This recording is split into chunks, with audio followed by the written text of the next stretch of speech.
네, 장관 후보자 인사청문회 앞두고요. 여당과 야당이 모두 화력을 끌어모으고 있는데 최대 쟁점은 조국 법무부 장관 후보자를 둘러싼 각종 의혹이 될 것 같습니다. 이권열 기자와 뉴스 추적하도록 하겠습니다. 자, 이권열 기자. 네. 조국 법무부 장관 후보자 가족이 투자를 한 그 사모펀드가 계속 논란이 되고 있는데 사모펀드, 이게 뭐예요 도대체? 사모펀드는 소수의 투자자로부터 모은 자금을 운용하는 펀드입니다. 네, 그러면 사모펀드의 반대말은 뭐예요? 공모펀드가 되겠습니다. 그러니까 비공개로 투자할 사람들을 모집해서 기업 주식을 사서 되파는 형태로 운영하는 펀드입니다. 그걸 사모펀드다? 예, 예. 그러면 조국 후보자 가족은 어느 정도 지금 투자를 했습니까? 이 사모펀드에다가? 그 조국 후보자 가족이 2017년 7월에 한 사모펀드에 투자 약정을 했습니다. 예. 74억 5천만 원인데요. 약정이라는 건 또 뭐예요? 투자 약속이라고 보시면 되겠습니다. 근데 그 74억 원이라는 규모가 조국 후보자 전 재산 56억 원보다도 더 많은 금액입니다. 예. 또 투자 약정 내용을 보면요. 조국 후보자 아내가 67억 원, 조 후보자의 자녀가 3억 5천만 원 약정을 했습니다. 실제 투자한 금액은 10억 원 정도인데요. 배우자가 9억 5천만 원, 자녀들이 5천만 원 정도씩 투자를 했습니다. 네. 사모펀드 자체가 사실 위험이 굉장히 큰 상품이다 보니까 전 재산보다 많은 금액을 투자하겠다고 약정한 점, 또 실제로 10억 원 투자를 한 점을 놓고 논란이 좀 되고 있습니다. 예. 이 10억도 상당히 큰 돈인데 야당에서는 이걸 두고 이제 편법 증여 의혹을 제기하고 있다면서요? 사모펀드의 특수한 구조 때문에 좀 그런 의혹이 나오고 있는데요. 사모펀드는 펀드를 환매를 했다고 하면은 그 수수료가 다른 펀드 가입자에게 돌아간다고 합니다. 환매라는 건 뭐예요? 펀드 상품을 팔았다라고 보시면 되겠습니다. 예. 예.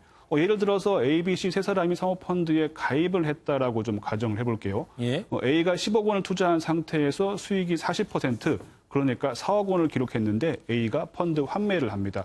그런데 수수료가 수익의 절반이라면 2억 원이 수수료가 되는데 네. 이 돈이 다른 펀드 가입자의 몫이 되는 겁니다. 2억 원을 B와 C가 나눠 갖게 되는 거죠. 그런데 예. 이 경우 B와 C는 증여세를 내지 않아도 된다고 합니다.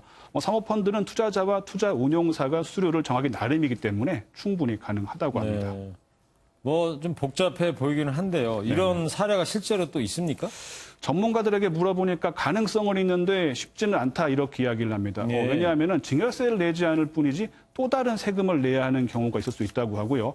무엇보다 펀드가 수익을 내야지 증여도 가능한데 증여세를 피하기 위해서 수익을 예상하고 사모펀드를 증여세 면제에 활용한다는 게 쉽지 않아 보인다는 겁니다. 네. 그러네요. 근데 펀드가 이제 수익이 나야 가능한 이야기가 되는 거 아닙니까? 지금은 예. 어때요? 수익이 난 겁니까? 어떻게 돼 있어요? 그 현재 마이너스 수익률을 기록하고 있으며 현 상태로 펀드를 청산 중이다. 그 조국 후보자 가족이 가입한 펀드 네. 운용사 측은 이렇게 밝혔습니다. 마이너스라고요? 예, 예. 자, 이번에는 그 조국 후보자 가족 네. 위장 이혼 또 위장 소송 논란도 이제 휩싸이고 예. 있는데 이건 어떻게 되고 있습니까? 자유한국당 주광덕 의원의 주장인데요. 이거 한번 들어보시죠. 네. 법학 교수로서 웅동학원의 이사를 맡았던 후보자가 봉희 김선달 대동강 물 팔아먹는 듯한 이런 소송에 그냥 묵인하고 인용하고 인정했다면 여기에 큰 의혹이 있을 수밖에 없지 않습니다. 봉희 김선달 얘기하는데 예, 무슨 예. 내용입니까? 지난 2006년입니다. 조국 후보자의 남동생이 운영하는 회사가 자신의 아버지, 그러니까 조 후보자의 아버지이기도 하죠. 그 아버지가 운영하던 학교 법인에 공사비를 달라는 내용의 소송을 냈습니다. 네. 학교 법인 이사가 마침 조 후보자였습니다.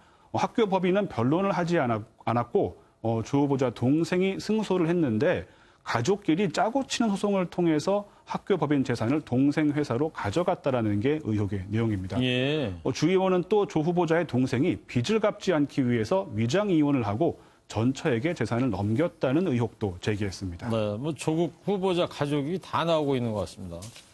이에 대해서 조국 후보자하고 여당의 입장은 어떻습니까?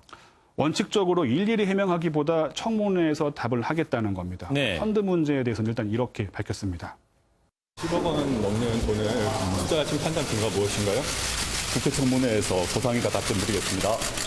더불어민주당 박찬대 원내대변인이 오늘 거듭 조국 후보자의 입장을 전했습니다. 예. 어떤 의혹인지 일일이 거론을 한 건 아닌데 조 후보자 주장은 자신에게 제기된 의혹에 대해서 적법한 절차였다는 겁니다. 적법한 절차를 했다. 네네.